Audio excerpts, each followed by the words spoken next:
नमस्कार, मैं हूँ डिम्पल सिंह और मैं आ रही हूँ 4 दिसंबर को आप सबके अपने गांव परौली बड़का गांव की मुखिया प्रिया भाभी के देवर सोनू जी के तिलक में। तो मिलते हैं हम लोग 4 दिसंबर को परौली में।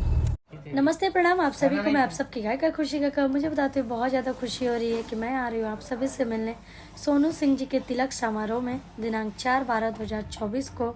स्वागत करता हमारे बड़े भैया विकास सिंह बड़प्पन भैया हैं, ग्राम पोस्ट परौली, थाना लकड़ी नवीगंज, ओपी, जिला सिवान, बिहार में। तो आप सब भी आइए 4/12/2024 को। बहुत बहुत धन्यवाद। नमस्ते, प्रणाम। मैं हूं गायक धनंजय शर्मा और मैं आ रहा हूं आप सभी से मिलने विकास सिंह वीरप्पन जी के छोटे भाई सोनू जी के तिलक समारोह में दिनांक 4/12/2024 को ग्राम पोस्ट परौली, थाना लकड़ी नवीगंज, ओपी में, जिला सिवान, बिहार में। तो आप सबसे निवेदन है कि आप सब भी आएँ और अपने भाई गायक धनंजय शर्मा को ढेर सारा प्यार दुलार दें। मिलते हैं 4/12/2024 को। Love you.